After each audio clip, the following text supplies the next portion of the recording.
Sexton trying to get loose. He'll fire. Hey! Knocks it down. Okoro slammed it home. Garland upstairs. Oh! Sexton inside. A thunderous dunk. And Allen blocked the shot at the rim.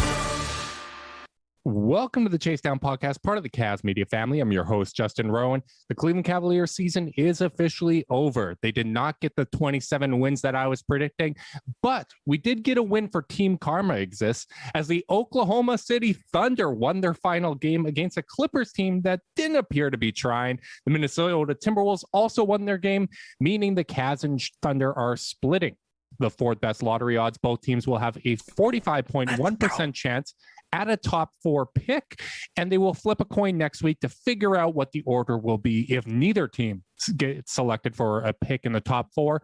But we have plenty of time to discuss the Cavs season that was and everything else for the rest of the offseason. But today we're going to discuss the play-in, the playoff picture, and what the Cavs can do to be in this mix next year. With me today to discuss that is my co-host, Carter Rodriguez. Carter, how you doing, buddy? I'm doing well. I'm excited for play-in season. It's pretty fun to have these games. I think I've been a pretty loud proponent of them from the beginning, especially for those who are worried about tanking. I've always long contended that the worst teams in the league aren't that fun to watch anyway. It's really the middle class that you got to worry about.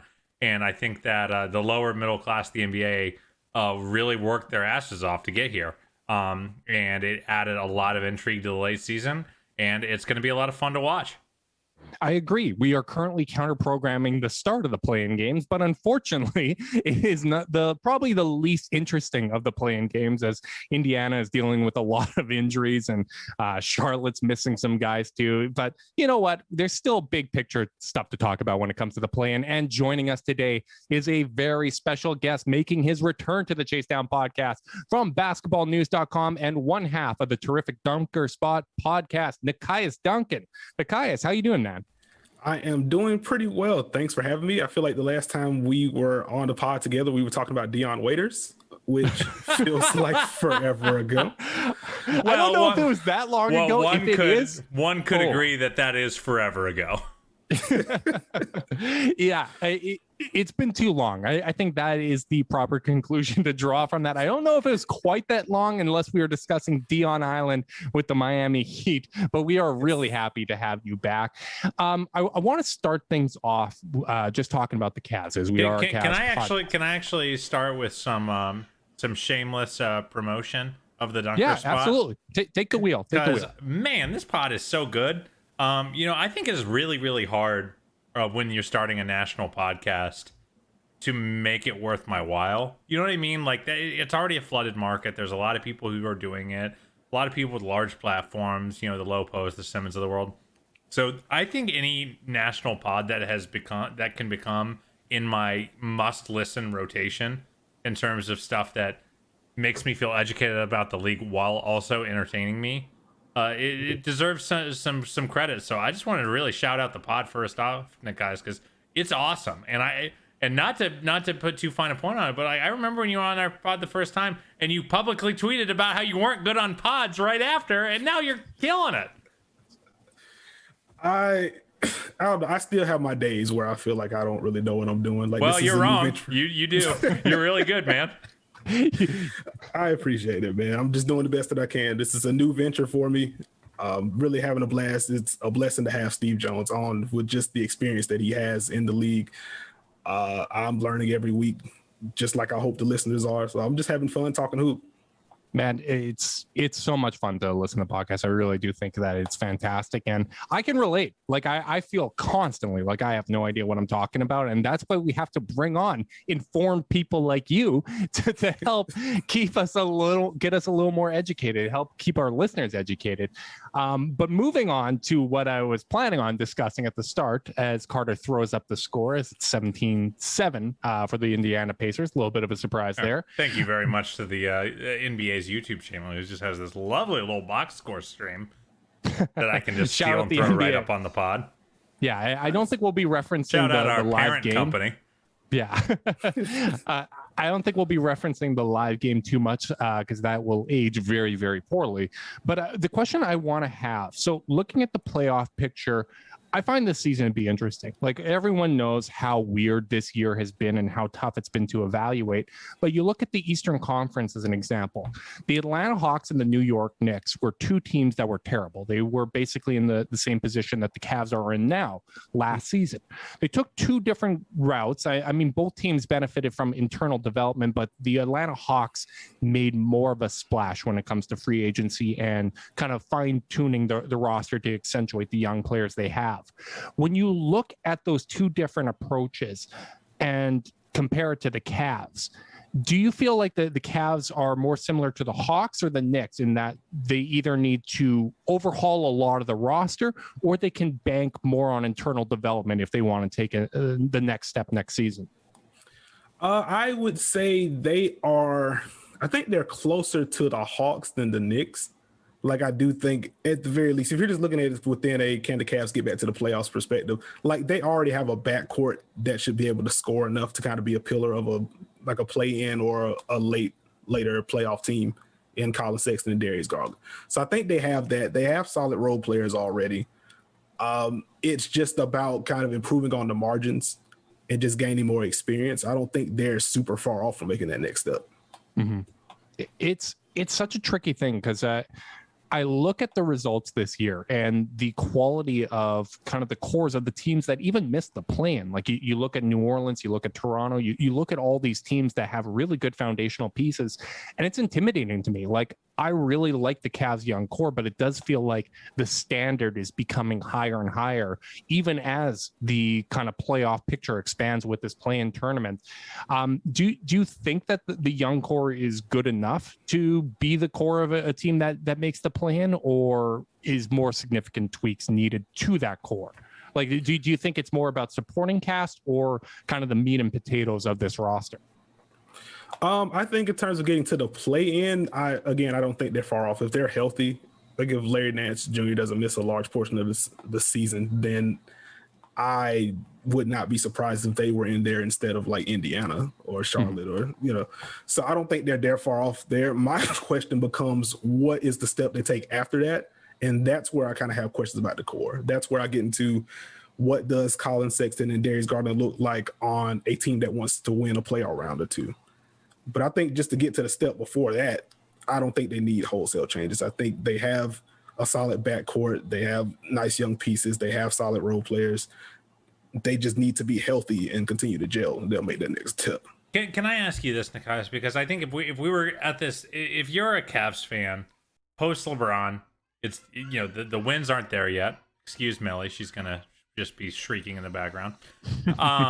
If you're the Cavs, and maybe you're a bit more of a pessimistic fan, you're worried that you're going to be Kings East. You're just going to stay mediocre for in perpetuity, never bottom out to get the top guys, but never really even be in the 10 range, in that play-in range. Like, do you feel like this Cavs team is trending in the right direction right now? How do you feel about their overall arc as a team in this I guess 3 years into this rebuild now? I am mostly fine with it. Again, I think Colin Sexton is good. I think what we saw from Darius Garland this year, him actually being willing to take shots on purpose, is a big development. I like the Isaac Okoro pick. Again, I love Larry Nance Jr. I like Jared Allen. So they have a solid young core in place. So I do think they're trending the right way. It's just going to be about filling out the pieces around there to kind of make the next step. But it's also a little bit hard to ignore Sexton and Garland as a backcourt from a size perspective, And I think if you're going to make that next leap, like something has to give there. I don't know if it's finding that jumbo creator. Like if they luck out with the lottery again and get a Cade Cunningham and he's so good that it doesn't matter. Excuse me. Hey, now this has not been a lucky lottery team. I will fight that narrative. Listen, here's a real question regarding that, because it makes me a little crazy because they've fallen 2 years in a row. The Nets pick was way worse than anyone thought it was going to be. How many years of bad fortune until people go, the Cavs are unlucky? Because I feel like It's never going to happen. I feel It's like never going to happen. 30 years of falling in the lottery. People are like, yeah, but you got all those first round picks back in the 2000s. You know what? That's fair. That's fair. I didn't dig too deep in it. It's just it's difficult to see a team win number one that many times. Oh yeah, in we that get short it. span. So like that's just kind of. I'm only mostly joking, but it's funny because like no one wants to hear Cavs fans say that they've been unlucky. And like the thing I've been kind of saying on this pod as of late is like I feel like the first rebuild they got pretty lucky. Justin will always contend they weren't as lucky as people think because they lost the coin flip for Anthony Davis. But I feel like they got lucky and had bad process. And this time I feel like they're getting pretty unlucky, but most of the choices they're making are good. Pretty sound. I'm curious what you think about that. Okay. Do you jive with that? Yeah, I think I'd agree with that. Like the interesting thing from a team building standpoint, and something we talked about on the last podcast when we were talking about a potential Colin Sexton extension, where we kind of both were okay with an extension, but maybe not necessarily like. I don't think either of us advocated for him to get the designated rookie extension. I don't think that he's proven enough to be that kind of a player. But one of the interesting things late in the season has been how much better Isaac Okoro is playing as a shooting guard. And I think that has to factor into the decision-making process. Now, obviously, there is time for him to grow both physically as a teenager and as a player, and that role can change. Justin's sure he's going to be 6'7" by next year. Yeah, I'm speaking it into existence. If I talk about a growth spurt enough, it's going to occur.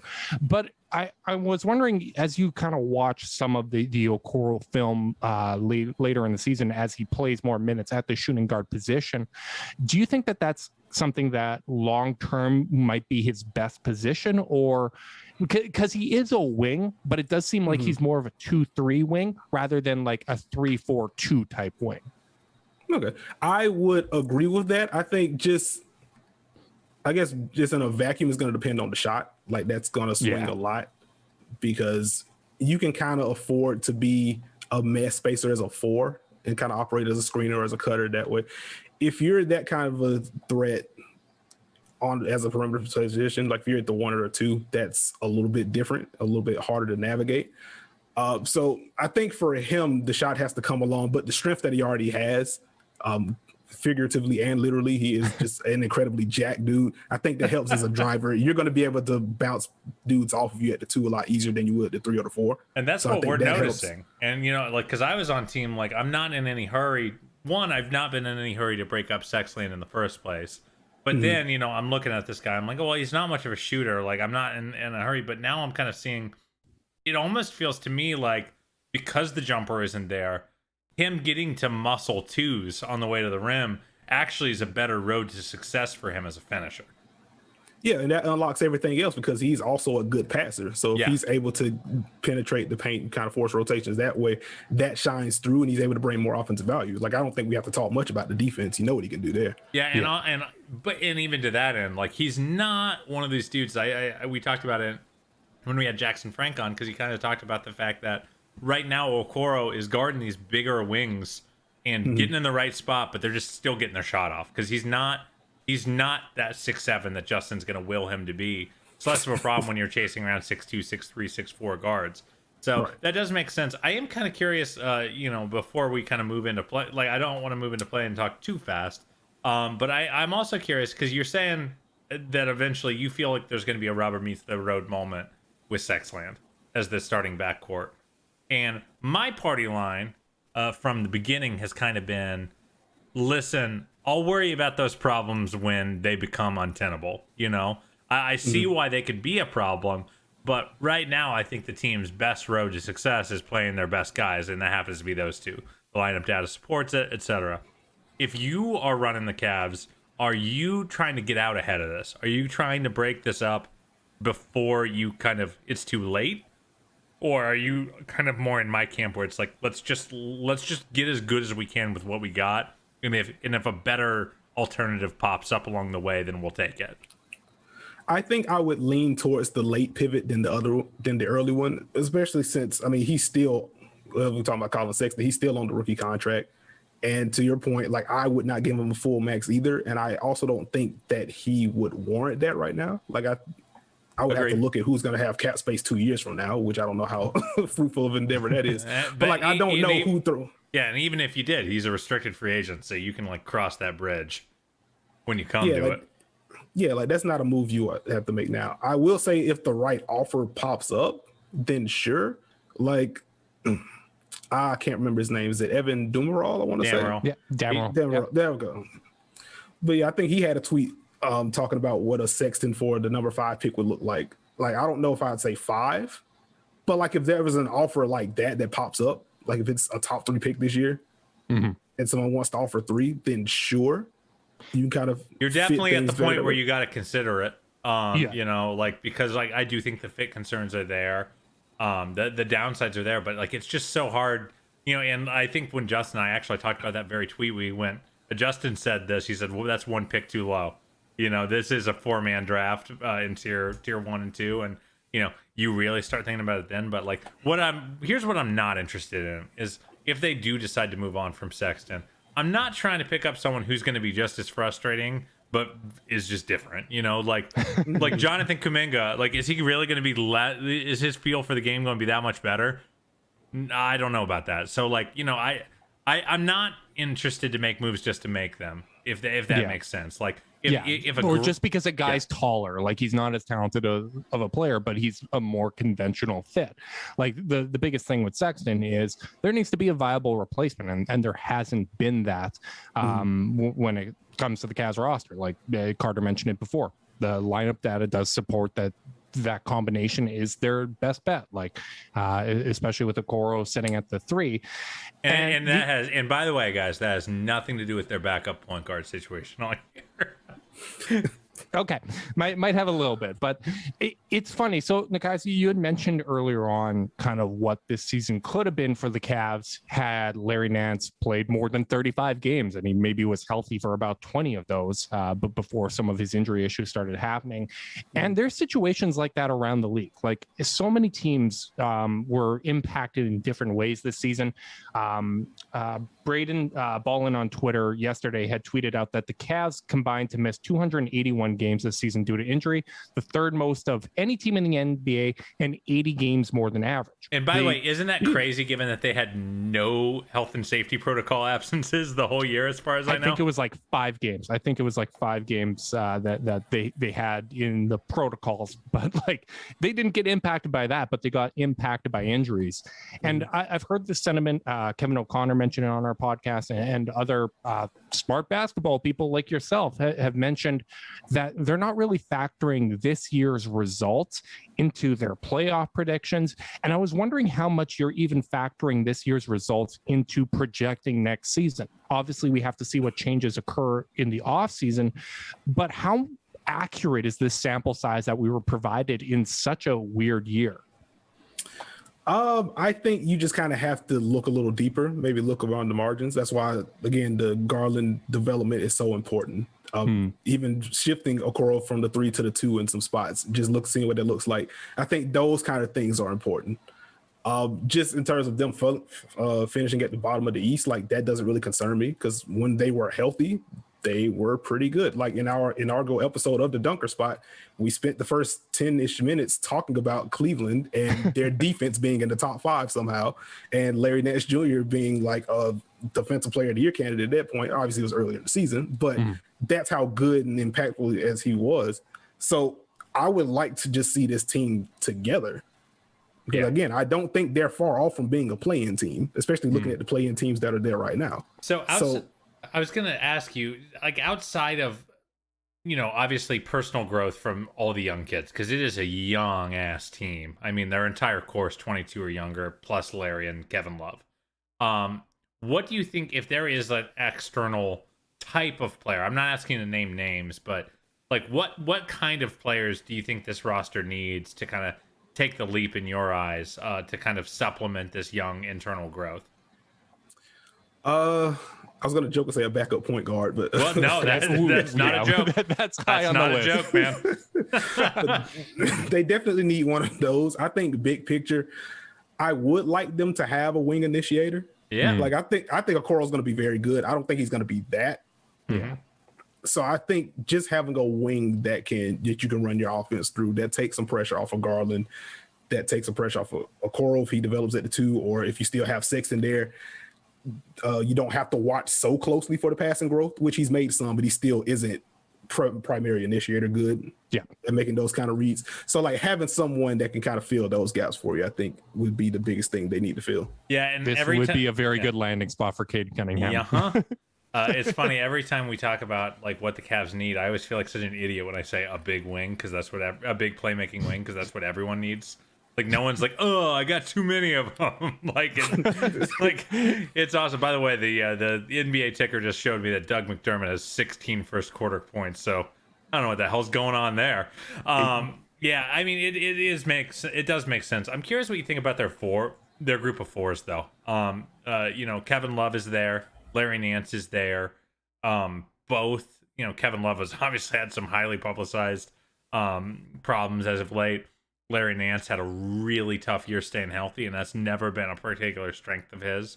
Do you, if you're just looking at the depth chart, you'd say they're fine at the 4, they can look elsewhere. But, in practice, that hasn't always been the case. Do you think they should be looking for, a talent upgrade there? And more simply, do you think they have their long-term starting 4 on their roster right now? I would say I think Larry Nance Jr. is absolutely good enough to be their long-term answer at the 4. I agree. Just the shot improving the way it has helps accentuate the passing that he has and what he can do off ball and what he can do as a lob threat. And then defensively, he's everywhere. So like him and Jared Allen together in the front court, that should be the basis of at least a solid defense. Just because of what Allen can do as a rim protector, looks a little bit better in space this year. And again, Nance does a little bit of everything. I don't know where Kevin Love fits. Us either. Which, I honestly don't know what you do with him. Like from a financial standpoint, there are very obvious questions there. But even moving forward, I think he's certainly at the point now between age and the injuries, I think he kind of has to be a 5 for you. And that works in certain aspects. But again, if you have Garland and Sexton as your backcourt and you have Love as your 5, then you're asking a lot of those other 2 spots to kind of fill that out defensively. And again, that's more long-term thinking. So I think if there's going to be a move there, I think it has to be him. Yeah. But I think just from a talent perspective, I think they're fine at the 4. I don't think it's a big pressing thing. Yeah, I mean, I'm curious what you would do with Love if you were the team, because Justin and I just kind of had it out on this on a recent podcast, because Justin could. Yeah, I feel Justin, feel free to correct me if I'm misphrasing, but Justin is ready for them to find ways to move off him, whether it is a buyout, whether it is a trade. And I still think he adds a lot of institutional knowledge and, just offensive know-how to a team that doesn't have a lot of great decision-making on it still. I think someone like Cade landing on the roster suddenly, it helps lessen some of my concerns about losing a guy like that. If you were the team, kind of what would your direction be? I wouldn't want to buy him out. Me neither. But if I could find a landing spot for him, it's funny, we talked about Sexton earlier, don't trade him just for the fit. If you're going to move him for something good or something that's really going to help you moving forward. With Love, I would trade him for the fit. That's where you get maybe a more mobile 4 and you find a solid backup point guard. And if you can get some pick compensation on top of that, by all means, say yes as soon as it's offered. Barring some major jumps in play next season, I think that ship has left the harbor. I think that the number's bad. His health was just not good this year again. And when you miss 3 quarters of the season, 2 out of 3 seasons, and you're aging. I just think, with the number at where it is, like, I think at best you're getting, a salary dump, and that's where it's like, I don't like a buyout because it's like you're going to get $5 million back, and then who gives a damn? It doesn't really do much for you, and you just paid a guy to go away. Whereas at least a salary dump, it's like, okay, I see, there is money coming off the books. For and it might contracts. be multiple players coming back that might be individually a little easier to move off of and create room. And by the way, salary dumps sometimes help. Torian Prince was really helpful this year, and he was a tax. Shout out Torian Prince. So like, I'm not anti-moving Love at all, but I was interested to hear what you had to think about that.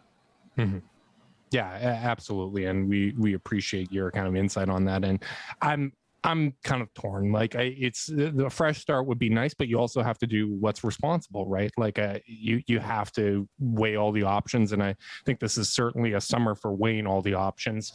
As we move our focus to the actual playing games and the teams that have achieved that, the question that I have for you, obviously, the Lakers are the only team in that mix with real championship aspirations, so I won't include them. Outside of the Lakers, who has the most to lose from this play-in tournament if they were eliminated? Most to lose? I would say that wouldn't reflect very well on Boston. No, if they lose. even with the Jaylen Brown injury, that would not reflect very well on them. And Washington, I think, is the hottest team in the league. Was it 17-6 over the last 23 or something like that? Yeah.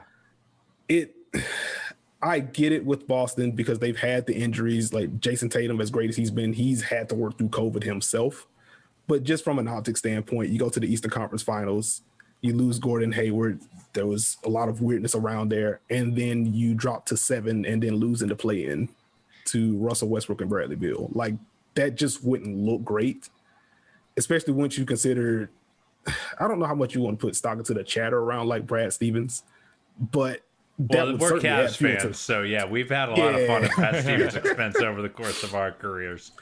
So I mean, that would at least be something, even once you add in the context. Like, that wouldn't be a positive for him. Well, I mean, and frankly, all these teams in the East have context. I mean, because the reality is, if they don't make it at all, that means they've lost to either Charlotte or Indy, who have plenty of their own problems. I do think there is a degree of like, if Indy can't kind of find their way in there. That team has a lot of institutions. Like, we've joked a lot on here, or really not even joking, that after years of chasing titles with LeBron, I'd be really content to be the Pacers for a while if I'm the Cavs.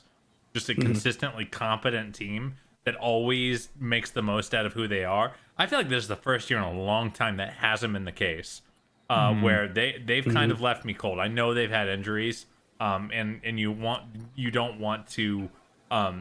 Per what Justin was saying, you don't want to overly read into results this season, but the fact that you're hearing like drama coming out of Indy and a coach that doesn't seem to be well liked, like, I don't know, it just feels like they might be trending in the wrong direction, and that might be extra ammo to support that. Yeah, Indy's a good spot. They'll probably be my number 2, honestly, because I mean, with the way Washington, which is kind of wrecked with COVID earlier this season, and wrecked other teams as well, apparently. But no kidding. I kind of excuse their slow start, and they've finished the season incredibly strong. Like, if they lose a one-off to Jason Tatum, or if they lose twice, then I don't really care too much about that. Like, yeah, I mean, they got hit with injuries too. I mean, they lost their starting center for the year. Things weren't exactly right. Look at Bradley Beal. Yeah. Like, Bradley Beal in the last game of the year did not look good. Like, I'm not. I think it was Mike Sykes that tweeted this out, but it had a sense of dread, like, just filled me, because he pointed out Bradley Beal doesn't look like he should be out there on a basketball court. And if this were to go the direction that John Wall went in Washington, where he tried to play through injuries and everything fell apart from there, like, that would be just so tragic. And like, for me, as much as I like jokes and whatnot, like, I'm rooting for teams to do well. I like basketball. I like success. I like seeing talent do well. Right. And I completely agree with you. Like, I think Boston has the most to lose. My gut instinct says that Boston and Washington will end up in the playoffs. They'll come out. Can I ask a quick Beal question? Yeah, go ahead. If he were to have won the scoring title, would that have been the most anonymous scoring title winner in NBA history? Like the least talked about? Like nobody thinks about Bradley Beal as like a top 10 type player. And like normally like scoring champ is like kind of special territory in my eyes. Like people like really make it a big deal. If you're that, you are like cemented as a top guy. It's very different than just like hitting 20, hitting 25. Like when you're scoring champ territory, I feel like, is he underrated? Like I don't know what to make of Bradley Beal. I do think he's generally underrated. I never thought about it within like the scoring title context though. Like he almost won the scoring title, and I feel like I heard his name on like 3 podcasts all year. Like it's not like he was a big conversation topic. Usually when he comes up, it's, someone should trade for Bradley Beal. He's such a good player. He should get him out of Washington, even though he seems to be very content with that situation. That's actually really interesting. I hadn't thought of it in that kind of historical context, but yeah, I just don't know what to make of that dude. Like, is he way better than we all talk about him as? Like is he closer to a top 15 player than a top 40 player? I mean, I definitely think he's closer to top 15 than top 40. I also don't think he's top 15. So that plays into it. At least for me, when it comes to Bradley Beal, I do kind of wish it's less about wanting him out of Washington and more about wanting him in a situation to where he doesn't have to do everything. And I think that's where Russ helps. And that's kind of the thing I felt from Beal last season, because he put up these scoring numbers and they were pretty efficient. And it was nice to see him make growth as a passer and as a driver. But it was just like, this is just unfair to him. I feel like that is the reason I think that is probably more than anything the reason the discourse isn't crazy about him. It's like, well, yeah, of course he's putting up those kind of numbers. Look at who he's playing with. I think that's been like almost like, and I don't think even that's a conscious reaction as much as like that's just how people are like subconsciously processing like, well, yeah, I guess he would probably need to score 30, wouldn't he? They don't have to, they don't like think about it much more than that. But it just seems like a crazy year to have and get no fanfare. Like I haven't really heard him on All NBA. A lot of All NBA talks. That's a good point. I feel like, and Nekias, I'd love to get your thoughts on this. I feel like the standard keeps getting raised. Like when I first started being an NBA fan, you could draft a player, like you could draft a Bradley Beal, and it might take a year or two, but that player alone will get you into the playoffs. And now I look at like Minnesota with Karl Anthony Towns, Anthony Edwards playing great, D'Angelo Russell. You got New Orleans with Zion living up to expectations. Brandon Ingram's former All-Star. Lonzo's great. Like all these teams. Last time he listed these players, by the way, guys, he included Eric Bledsoe. Like, what are you doing, man? Come on. I just needed a name. He thought he was listening to all the players that were going to miss the playoffs, and he was like, Bledsoe. I was like, wait a minute. I intentionally put him in the middle too, because I wanted that list to like really have some weight. The longer it is, the more emphasis. But I just feel like the standard for playoff teams is getting higher and higher, even though people will look at the record and they'll say, oh, well, they didn't get wins, so it's empty stats. I feel like that calculus needs to change, because I really do feel like the talent level in the NBA, and this might lead into some of the expansion talks that we're seeing right now. I feel like it is as loaded as it's ever been, and the standard keeps getting higher. Oh, absolutely. Like this is one of, if not the most talented eras of basketball we've had. So I'm glad that, I mean, it stinks that Bill isn't getting the credit that he deserves in a vacuum, because he's really freaking good. Yeah. But I'm also glad that it's more anonymous with him, instead of getting like what Devin Booker got in Phoenix, where people just say, all right, high points, low wins, this doesn't matter, without even looking at what he's done and the fact that he was playing point guard, because who else was playing point guard at that point, and tracking his development from there. So I like that it's more of a middle ground with Bill, but it still kind of speaks to how talented the league is and the fact that he isn't getting the attention he deserves, because he's really good. Yeah, and it probably helps that he was an impactful player in the playoffs a little earlier in his career, not when he was at this level, but we've seen like him be part of a winning situation. So I do think you get a bit of a benefit of the doubt there. Now, the one question I have is, this is the first year that we're getting the plan, but it doesn't appear that the plan's going anywhere. We know that it's probably going to be sticking around for a while. It seems to be a success. We'll see how this plays out. I'm sure the league is happy that its first ever plan gets a single elimination game between Steph and LeBron. That'll be really interesting, even though the loser does get another chance. But it does raise the question of how we are going to talk about teams that lose the play-in tournament. Do we say that they were playing teams that lost, or do we just write them off as teams that missed the playoffs? That's a good question. I'll tell you the answer, but while you think about it, they missed the playoffs. Yeah. I think that's the most. I think it's the most fun way to talk about it. I think it's the most fun framing. I think that there is a lot of hand wringing, I think, from people who already griped about what a high percentage of NBA teams make the postseason, and it's always been to me with this play-in that the playoff pool didn't expand to 10; it dropped to 6. Like getting to 6 is so important. And not getting there, landing in the 7 or 8 spot, is now so perilous that you're not guaranteed anything. So as a result, like the stakes are so much higher, and as a result, you're in the lottery if you lose in the play-in. To me, that you didn't make the playoffs then. Okay, that's fair. My initial thought was like, whoever's in that 7-8 bracket, the first team to be in that 7-8 bracket and lose twice. Like, I think that's going to be the one that gets you miss the playoffs and you get all the slander that comes with that. Yeah. God, can you imagine if that happens to the Lakers? Oh, my goodness. Well, no, actually, I wish I researched this before, but I hadn't even thought of that as a possibility.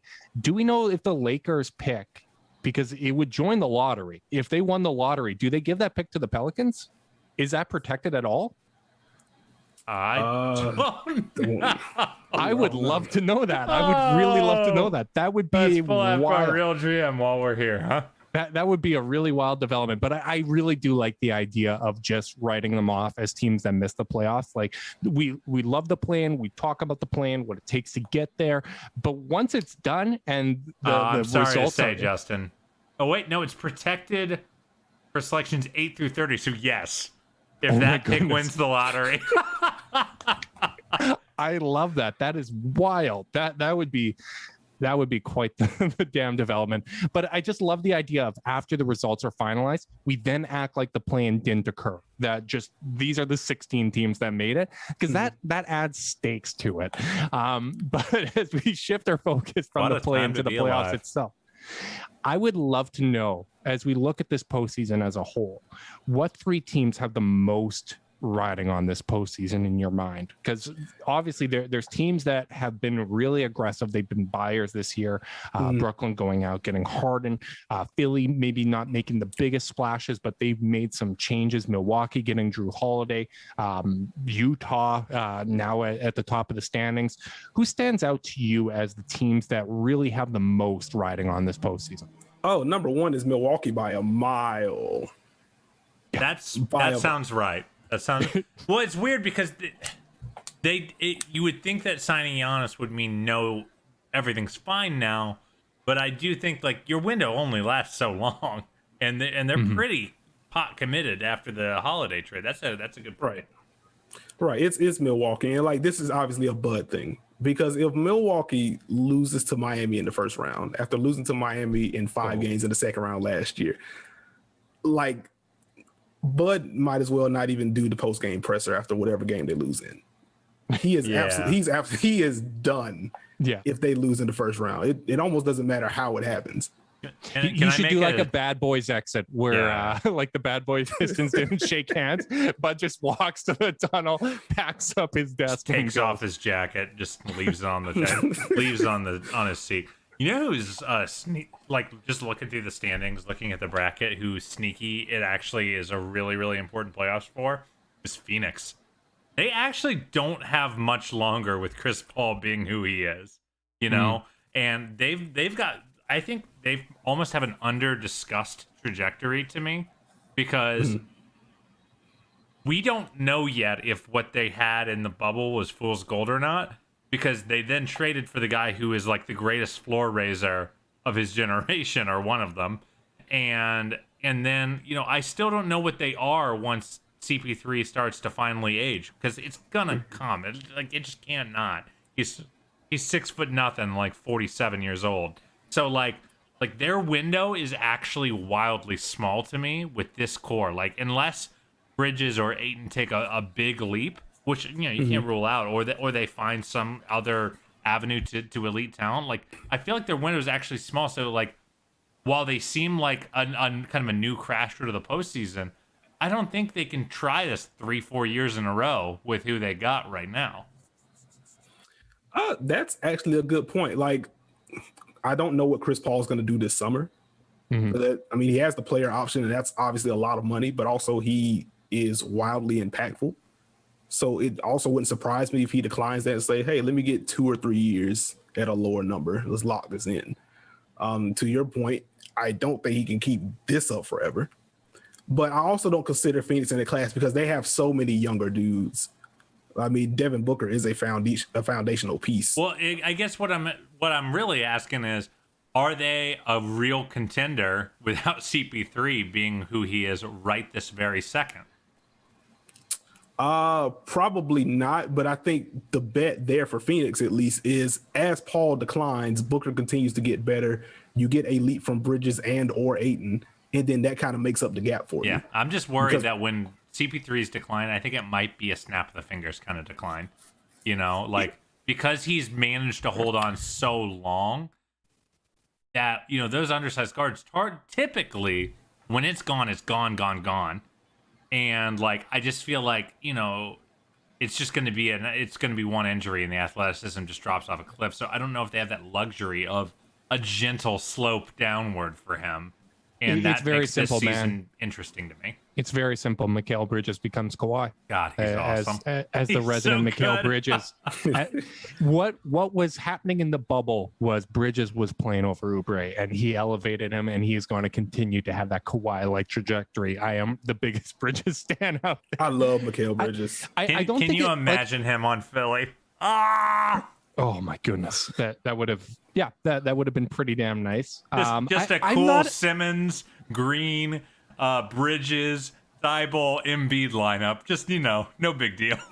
I'm not as wild about the Phoenix situation as you are, Carter, because I do think that there's an opportunity after Paul is out of the mix for them to continue to be a good team, kind of like Indy and these other teams that are perennial playoff teams. And then down the road, you might be able to consolidate talent. Like you might. Well, you better keep your boy Bridges or your boy Booker happy then. Absolutely. That guy's got stars in his eyes. Yes, but I do think that there's an opportunity, especially as a team that I believe owns all their own picks still. You can do one of those large consolidating of talent type moves that we've seen other teams do when they make that all-in push. So I don't think it's as big of a deal for them. But the team that I actually have number one on my list for teams that have the most riding on this postseason, to me,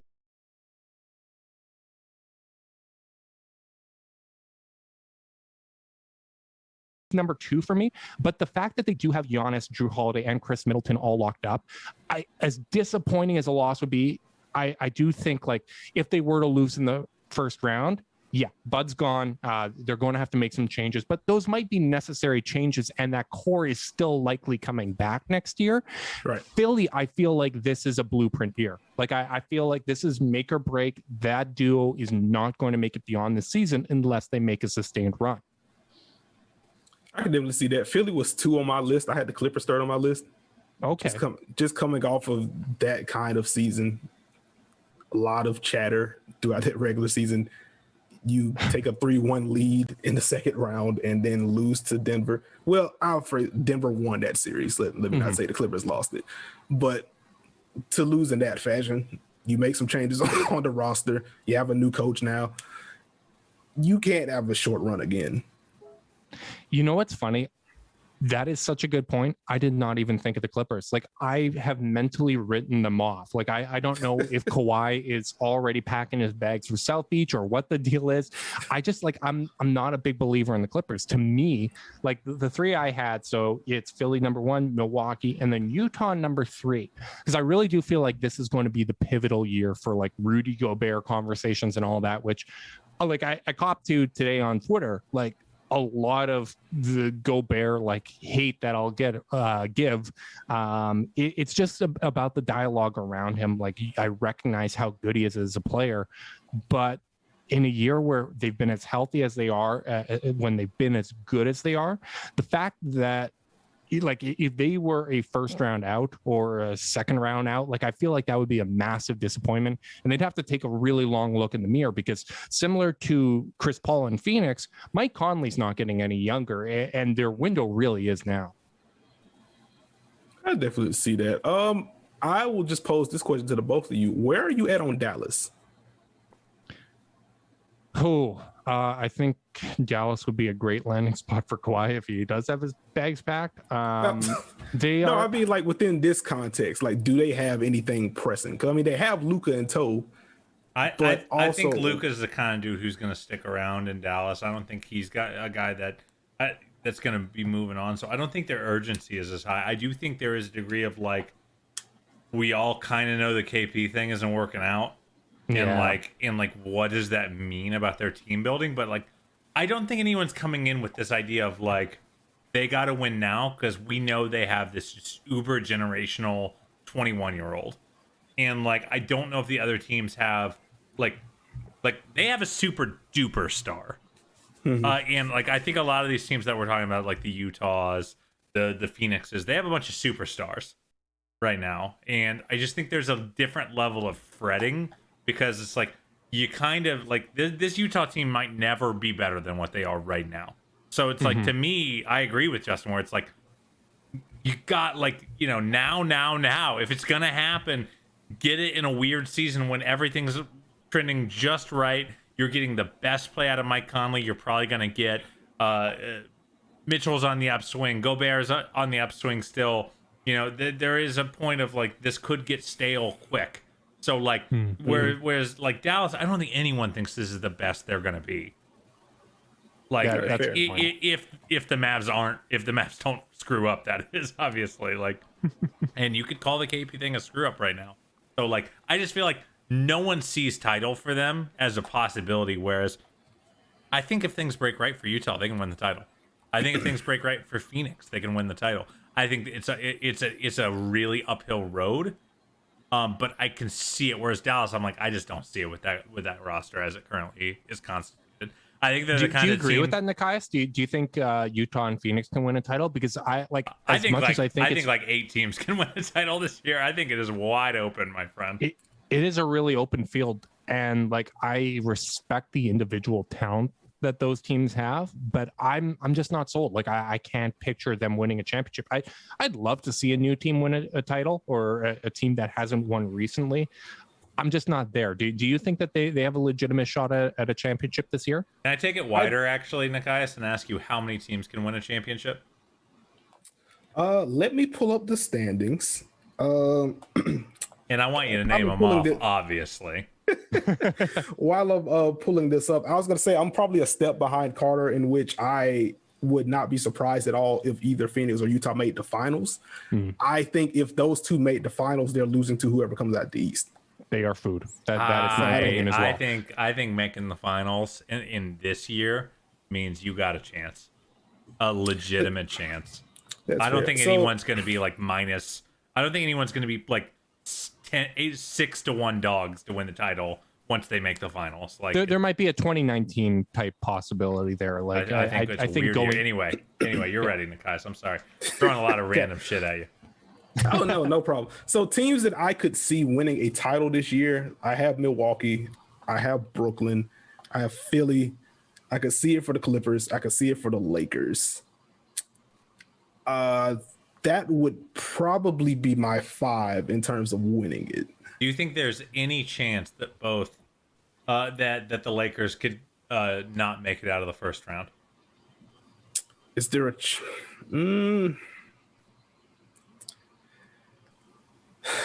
I think there's a chance just because their offense has been wonky all year long. And the shooting has been kind of off all year long. And that's with LeBron and AD healthy. The offense just hasn't been at a high level. So I could absolutely see if they lose to Golden State and then win the second game, they get Utah in the first round. Like, I wouldn't be shocked if Utah bombs away from 3. Yeah. And they're able to get that. And they're able to get that series. I would be a little shocked, but I just think here's the reason I have all these teams in the West here is that I'm worried LeBron is not going to be right. I think that people are assuming much too much there. I think the last 2 times he's had major injuries, both in 2019 with the, I believe it was the groin injury. He didn't come back looking right, though that season was lost, so it's kind of hard to know. And then this year he comes back and then immediately checks himself back out for a couple more games. I'm worried that old age LeBron doesn't recover quite the way we're used to.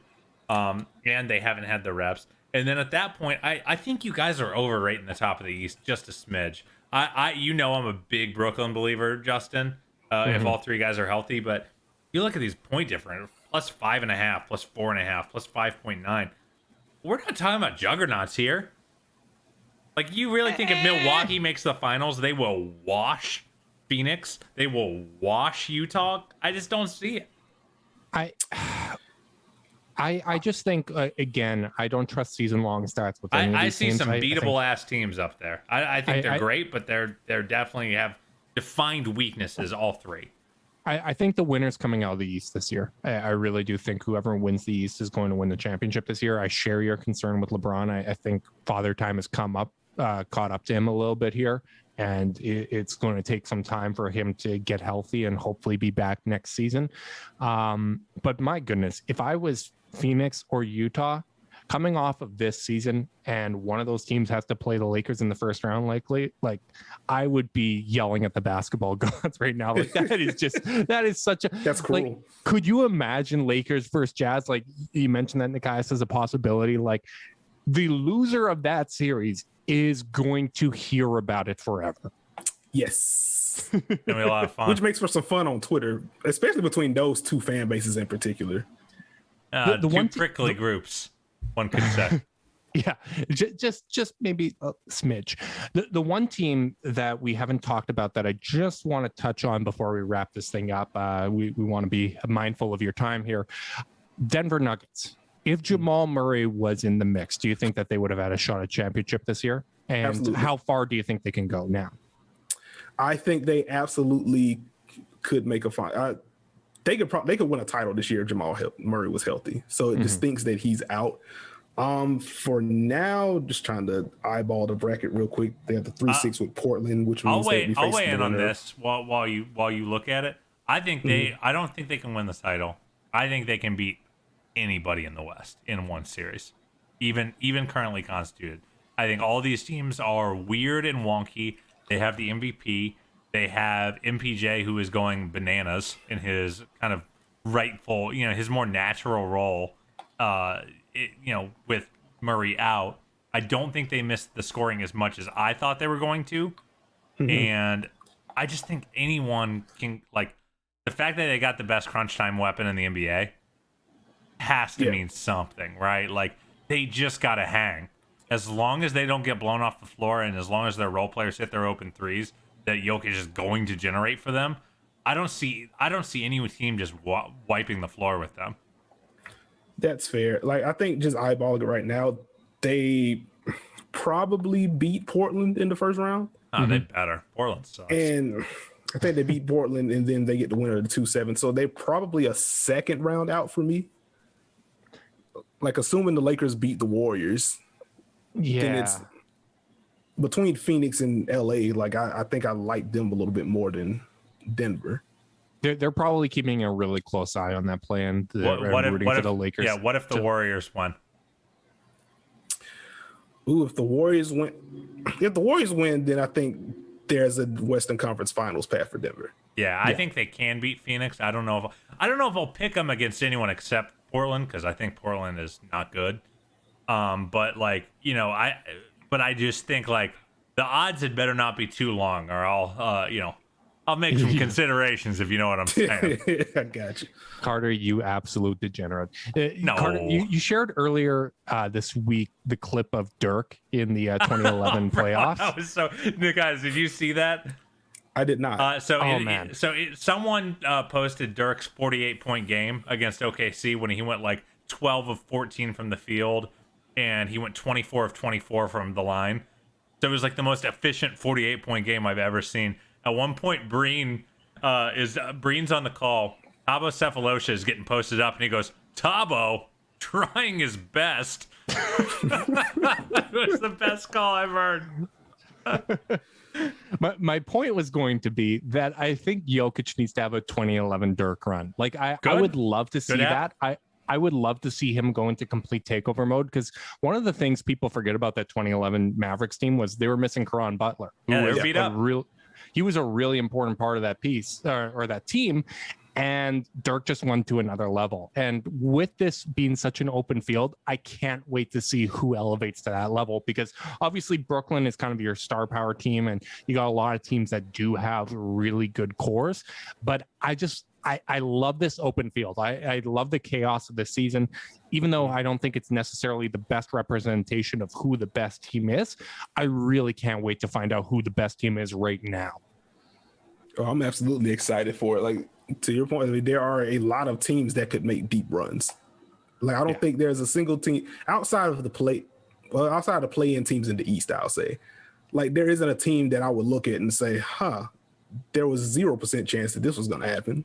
Like, I could make a case for everyone making the case. Like, even Dallas, Luka is that kind of transformative talent to where if he has the step back going, he can make any pass you need him to. You can't trap him. You can't really switch against him if he has the step back going. Like, he can just win you games with offense.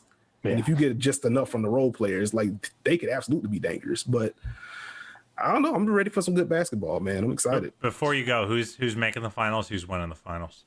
Ooh. I think right now I have Bucks Clippers. Ooh. Whoa! Hold on. Talk about that more. No one has Bucks Clippers. We were going to wrap up there, but no one has Bucks Clippers. A little bit of elaboration. I have Bucks Clippers right now. As I look through the rest of the West, I mean, again, there are questions about a little bit of everyone, but I have fewer questions about the Clippers right now, especially with how they've played post All-Star break, like getting this aggressive version of Paul George, getting Kawhi back. He's been incredible all year long. The depth is there. Rajon Rondo has completely proven me wrong for what he adds to them offensively. Just gives them another dimension as a guy that can actually hit guys on cuts. And that kind of injects a little bit of unpredictability into their offense. And I was worried about their crunch time offense all year. That was the thing that was kind of keeping me back. If he can help them just get a little bit of extra in crunch time, then the Clippers have the talent. I do think they're the forgotten team of this season. I think everyone had so much fun at their expense, probably rightfully so, but that they've kind of forgot that they were kind of the odds-on favorite for a big stretch of last season, where it was like, yeah, the Clippers are like, you know, they're a little messy, but once they get in there, they're going to kill everyone. Like, that was the vibe. And I don't think that should have changed as much as it did. I think they should have been dinged. I feel like they've been cratered, like, to like a tier 2 team in the West. And I really think that they are specifically built to give the Lakers problems. Yeah. I've got a little more love in my heart for them now, given that loss to the Thunder. Well, and Ty, come on, man. Yeah, well, I was just about to get to Ty Lue. Like, it would be great to see them have success. It would be great to see Ty have success. I don't really like the Clippers a whole lot. I don't know what happened there. I don't know what happened there. Like, there's no real reason for me to dislike the Clippers. They gave us the pick that became Kyrie. Ty Lue is there. They got players individually. I think it's just because they're the Clippers. But you know what? No, I'll tell you exactly what it is. And I said it when the whole team came together. It's and Nekias, as a 2K player, you'll know this. It's when you've played a My NBA mode for like 6 years, and you just look at your roster and it's like, what the hell even happened here? It's just like, like, all my moves seem to make sense at the time, but this doesn't feel right. There's just something wrong about that roster that feels very inorganic. Like, you know, like when you feel like you've kind of gamed the game system a little too much, and just like you maybe took that one signing that you wouldn't get in real life, but it happened. Like, I take all those. I take all Justin, those. We're well aware of your shoddy 2K philosophy. Listen, man, Rudy Gay was killing it for the Cavs as a 4. That was such a nice option for me. Point is, got 'em they're cheap. just a little inorganic, top to bottom, and I think that's why nobody likes them. Also, they're annoying. That's fair. That's fair. Well, I'm really excited for this playoffs. Like, I think this is going to be such a fascinating year, and the dunker spot is going to be a massive part of how I consume this coverage and consume these playoffs. Nekias, thank you so much for joining us. Make sure you guys are checking out basketballnews.com and supporting him, subscribing to the dunker spot. Do you have anything else you'd like to plug before we wrap this thing up? Nothing else, just written work at basketballnews.com, the Dunker Spot. We're on Apple, Spotify, Google, Stitcher, wherever you get your podcast. Is the cadence changing at all for the playoffs, out of curiosity? Are you staying twice a week?